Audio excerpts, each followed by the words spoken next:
বিসমিল্লাহির রহমানির রহিম। আসসালামু আলাইকুম। প্রিয় নবম দশম শ্রেণীর শিক্ষার্থীরা, আশা করছি এই করোনা পরিস্থিতিতে তোমরা সবাই বাসায় আছো, সুস্থ আছো এবং মনোযোগ দিয়ে পড়াশোনা করছো। চৌশিক হাতাগুড়ি স্কুল অ্যান্ড কলেজ কর্তৃক আয়োজিত এই অনলাইন ক্লাসে আমি সিনিয়র শিক্ষিকা ফরিদা ইয়াসমিন তোমাদেরকে জানাচ্ছি আন্তরিক শুভেচ্ছা। আজকে আমরা নবম দশম শ্রেণীর রসায়ন তৃতীয় অধ্যায়ের খুবই গুরুত্বপূর্ণ টপিকস ইলেকট্রন বিন্যাস নিয়ে আলোচনা করব। ইলেকট্রন বিন্যাস নিয়ে আলোচনা করতে গেলে প্রথমে আমাদেরকে ইলেকট্রন বিন্যাসটা কী এবং এটা কীভাবে করতে হয় সেটা জানতে হবে। আমরা জানি প্রতিটি মৌলে এখানে ইলেকট্রন থাকে, এই ইলেকট্রনগুলি কীভাবে থাকে সেটা নিয়ে অনেক বিজ্ঞানী অনেক ধরনের পরমাণু মডেল দিয়ে গেছেন। আমরা রাদারফোর্ডের পরমাণু মডেল নিয়ে আলোচনা করব। সেখানে বলা ছিল যে ইলেকট্রনগুলো বৃত্তাকার কক্ষপথের নিউক্লিয়াসের চতুর্দিকে ঘুরতে থাকে। এই বৃত্তাকার কক্ষপথগুলির নাম হলো অরবিট বা শক্তিস্তর। এখানেই কিন্তু সীমাবদ্ধ না, এই কক্ষপথগুলির মাঝখানে আবার উপশক্তিস্তর থাকে, সেই উপশক্তিস্তরগুলো আবার ঘুরতে থাকে। অর্থাৎ শক্তিস্তর যদি রোটারি ঘুরতে থাকে, উপশক্তিস্তরগুলি সেই মোশনের মধ্যে আবার 90 ডিগ্রি অ্যাঙ্গেলে ঘুরতে থাকে। আমরা শক্তিস্তর এবং উপশক্তিস্তর বিষয়টা ভালো মতো বুঝবো। আমরা এখন দেখছি ইলেকট্রন বিন্যাস কি।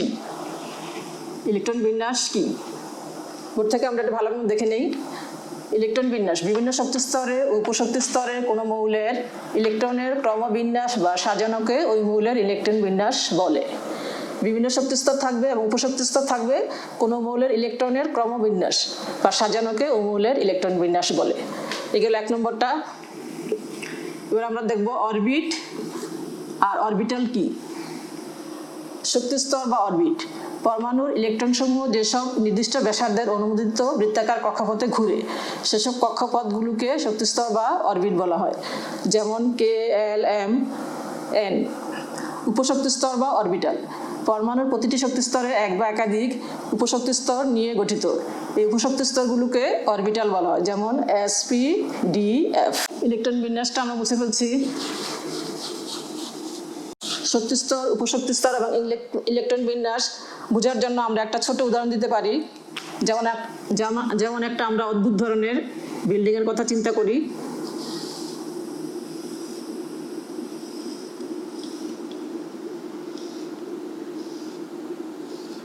সেখানে একতলায় একটা রুম, দোতলায় 2টা রুম, 3তলায় 3টা রুম এবং 4তলায় 4টা রুম। এই রুমগুলির আবার বিভিন্ন নাম আছে, যেমন S নামে আমাদের একটা রুম আছে, P নামে একটা রুম আছে, D নামে একটা রুম আছে, F নামে একটা রুম আছে। যেমন আমাদের নর্মালি থাকে drawing room, dining room, bedroom, reading room ইত্যাদি। বিল্ডিংয়ের যে নিচতলা আছে সেখানে শুধু একটাই রুম আছে, এই রুমটার নাম হচ্ছে S। দোতলা, যেহেতু এটা দোতলায় 2টা রুম আছে, 2টার নাম হলো একটা S একটা P। ঠিক একইভাবে 3তলায় 3টা রুম আছে, একটা S একটা P একটা D। 4তলায় 4টা রুম আছে, একটা S একটা P একটা D একটা F। যেহেতু এটা একতলা, তাহলে এটার পিছনে আমরা 1 দিব। এটা যেহেতু দোতলা, এটার পিছনে আমরা 2 দিব। দোতলার রুম, এটাকে আমরা 2 দিব। 3তলার রুম, এটাকে আমরা 3 দিব। 4তলার রুম, এটা আমরা 4 দিব।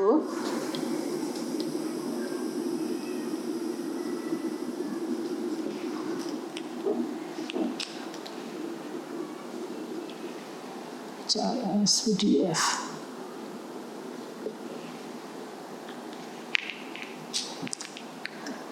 আমাদের S নামের যে রুমটা আছে, তার ইলেকট্রন ধারণ ক্ষমতা আছে 2। তো P নামের যে রুমটা আছে তার আছে 6। D নামের যে রুমটা আছে তার আছে 10। F নামের যে রুমটা আছে তার আছে 14। আমরা এখানে 3টা ইলেকট্রন প্রবেশ করাতে চাই, তাহলে 3টা ইলেকট্রনের 3টাই S অরবিটাল থাকতে পারবে না। আমরা জানি যে S অরবিটাল সর্বোচ্চ 2টা ইলেকট্রন থাকতে পারবে। তাহলে আমরা S অরবিটালে আমরা দিচ্ছি প্রথম তলায় 1s2, আমরা এখানে স্কোয়ার বলবো না, 2s। যেহেতু আমাদের 3টা ইলেকট্রন, সেখানে আমাদের 2s1 হবে। সেটা হচ্ছে একটা লিথিয়াম নামের মৌল। এখন আমরা এই বিল্ডিংয়ে 4টা ইলেকট্রন প্রবেশ করাতে চাই, তাহলে আমাদের 4টা ইলেকট্রনই এখানে দিতে পারবো না। আমাদের প্রথম কক্ষপথে যাবে 2টা, 1s2 2s2। সেটা হচ্ছে আমাদের বেরিলিয়ামের ইলেকট্রন বিন্যাস। ইলেকট্রনগুলো কোন ঘর থেকে কোন ঘরে যাবে সেটার জন্য খুবই একটা গুরুত্বপূর্ণ আছে, সেটা হচ্ছে আউটবাউ নীতি। এটার অর্থ হচ্ছে building up.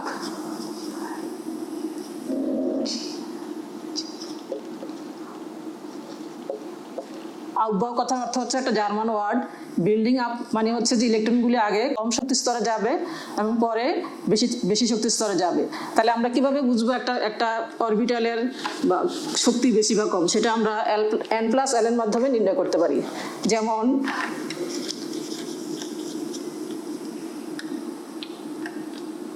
One S, 2s, দুইটা শক্তি স্তরের কথা আমরা চিন্তা করি।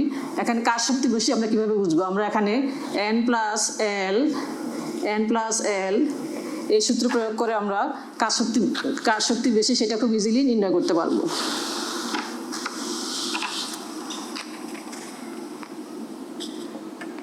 যেহেতু এটা 1s, n এর মান এখানে 1 আর l এর মান হচ্ছে 0, l হচ্ছে সহকারী কোয়ান্টাম সংখ্যা। এখানে n এর মান 2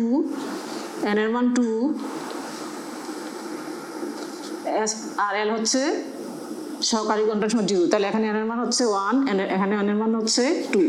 তাহলে দেখা যাচ্ছে এখানে আমাদের 1s শক্তি স্তরে কম, 1s অরবিটালে কম শক্তি থাকে এবং 2s অরবিটালে এর চেয়ে বেশি শক্তি থাকে। তাই ইলেকট্রনগুলি আগে 1s এ যাবে, পরে 2s এ যাবে।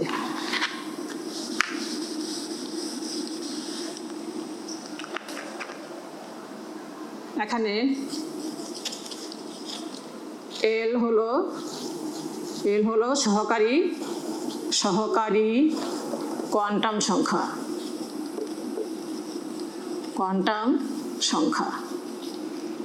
l এর মান 0 থেকে n-1 পর্যন্ত। তাহলে কোয়ান্টাম সংখ্যাটা কি আমরা দেখি। পরমাণুর কক্ষপথ বা শক্তিস্তর নির্দেশকারী সংখ্যাকে কোয়ান্টাম সংখ্যা বলে। কোয়ান্টাম সংখ্যা 4 প্রকার, যথা প্রধান কোয়ান্টাম সংখ্যা যেটাকে n দ্বারা প্রকাশ করা হয়, সহকারী কোয়ান্টাম সংখ্যা যেটাকে l দ্বারা প্রকাশ করা হয়, ম্যাগনেটিক কোয়ান্টাম সংখ্যা যেটাকে m দ্বারা প্রকাশ করা হয়, স্পিন বা ঘূর্ণন কোয়ান্টাম সংখ্যা যেটাকে s দ্বারা প্রকাশ করা হয়। তাহলে এখানে আমাদের l বা সহকারী কোয়ান্টাম সংখ্যাটা লাগতেছে 0 থেকে n-1 পর্যন্ত। এই l এর মান আমরা প্রধান কোয়ান্টাম সংখ্যা n এর উপর নির্ভরশীল। যেমন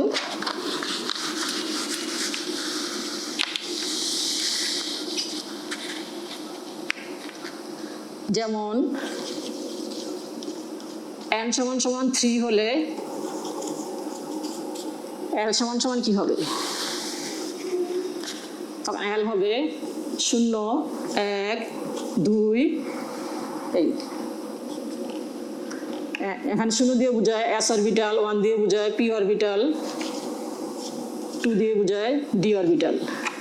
তাইলে এই তৃতীয় কক্ষপথে সহকারী কোয়ান্টাম সংখ্যার সাহায্যে আমরা জানতে পারছি যে তৃতীয় কক্ষপথে বা তৃতীয় শক্তি স্তরে s, p, d এই তিনটা অরবিটাল আছে। এখন আমরা ইলেকট্রন বিন্যাসগুলি একটা ফ্লো চার্টের মাধ্যমে দেখব। যেমন 1s, 2s, 2p, 3s, 3p, 3d, 4s, 4p, 4d, 4f, 5s, 5p, 5d, 5f, 6s, 6p।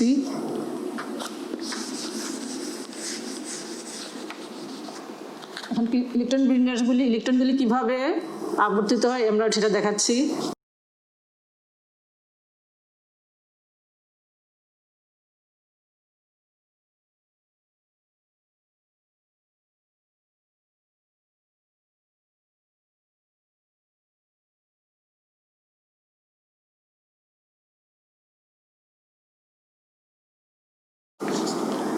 এই ফ্লোচার্টটা জানলে আমরা যে কোনো মৌলের ইলেকট্রন বিন্যাস করতে পারবো।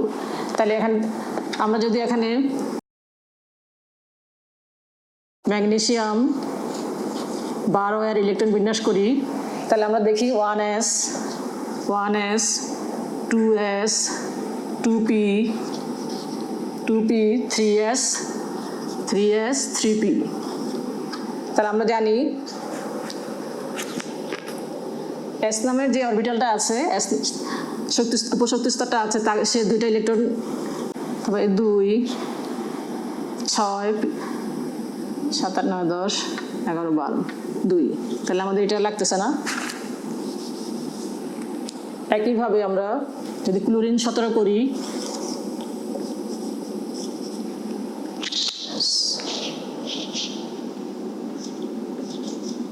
(1s, 2s, 2p, 3s, 3s, 3p,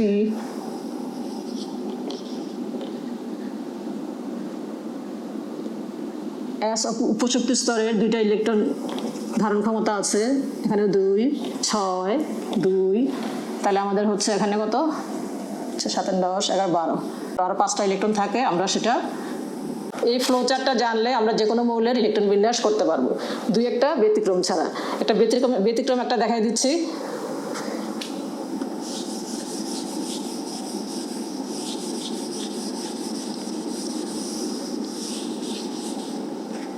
ব্যতিক্রম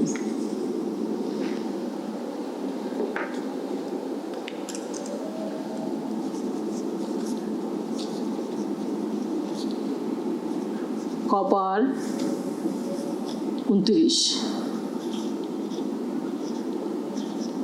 কপার ইলেকট্রন সংখ্যা 29 এবং ক্রোমিয়াম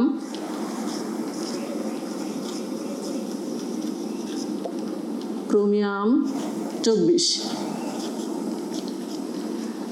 আমরা যদি কিছুই না জানি, শুধু যদি এই ইলেকট্রন বিন্যাসের এই সিকোয়েন্সটা জানি, তাহলে আমরা যে কোনো মৌলের ইলেকট্রন বিন্যাস করতে পারবো।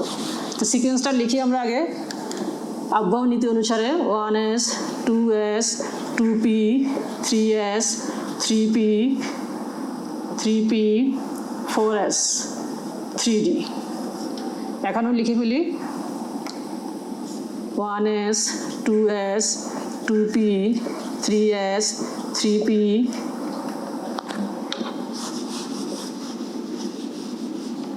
3s 3p 4s 3d। এখানে আমাদেরকে 29টা ইলেকট্রন বসাইতে হবে। আমরা এস নামের যে অরবিটালটা আছে সে সর্বোচ্চ 2টা ইলেকট্রন নিতে পারবে। s2 as2 p6 2 6, তাহলে 6 12 13 14 15 16 18 গেল। আমরা নর্মালি আবহাওয়া নীতি অনুসারে আমাদের এখানে হচ্ছে কত, এখানে হচ্ছে 2, এখানে হচ্ছে 9, কিন্তু আমরা ডি অরবিটাল যেহেতু হয় সে যদি সম্পূর্ণ থাকে অথবা অর্ধপূর্ণ থাকে তাহলে সবচেয়ে বেশি স্থিতিশীল হয়, তাহলে সেই অনুসারে এখানে আমাদের এই আমাদের এই ইলেকট্রন বিন্যাসটা ভুল হয়ে যাবে আবহাওয়া নীতি অনুসারে। এখানে আমাদেরকে করতে হবে 4s 1 3d 10। ঠিক একইভাবে chromium 1s s2 2s2 3p 2p6 3s2 3p6, এখানে 2, এখানে হচ্ছে 4। এটাও ব্যতিক্রম। এখানে ডি অরবিটাল হয় সে ডি অরবিটাল যেহেতু ধারণ ক্ষমতা 10টি, হয় তাকে 10টি থাকতে হবে, অথবা যদি সে 5টিও থাকে অর্ধেক থাকে তাহলে সে স্থিতিশীল হবে। তাহলে আমাদের ইলেকট্রন বিন্যাসটা হবে 4s 1 3d 5। এই হলো 2টা ব্যতিক্রম, এটা এবং এটা রাইট, এটা ভুল। তাহলে এই 2টা ব্যতিক্রম আমাদেরকে ভালো করে জানতে হবে, এগুলি পরীক্ষায় খুবই আসে, খুবই গুরুত্বপূর্ণ। এখন আমরা যে কোনো মৌলের ইলেকট্রন বিন্যাস করতে পারবো। আমরা কোয়ান্টাম সংখ্যা শিখলাম, আবহাওয়া নীতি জানলাম। এখন হচ্ছে 3D এবং 2D অরবিটের মধ্যে কোনটা সম্ভব কোনটা সম্ভব না।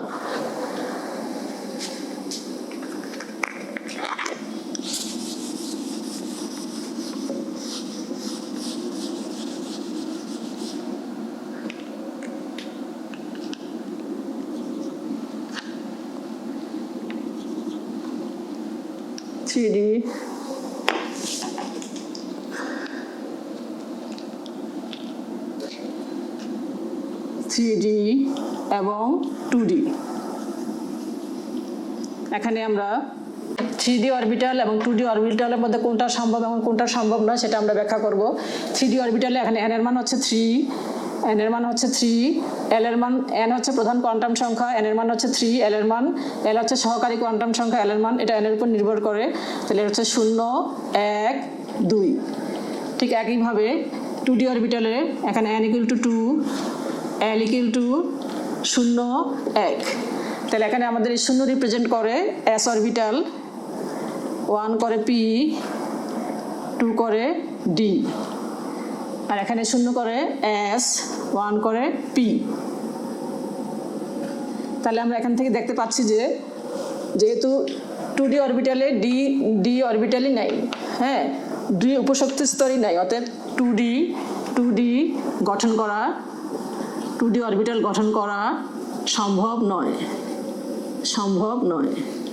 এখানে 3d অরবিটালে s অরবিটাল আছে, p আছে এবং d আছে, যেহেতু d আছে তাহলে এই 3d অরবিটাল গঠন করা সম্ভব। 3d অরবিটাল গঠন করা সম্ভব। ঠিক একইভাবে 2s 2p অরবিটালও গঠন করা সম্ভব। আশা করছি এই গুরুত্বপূর্ণ তথ্যগুলি তোমাদের খুবই উপকারে লাগবে। ধন্যবাদ।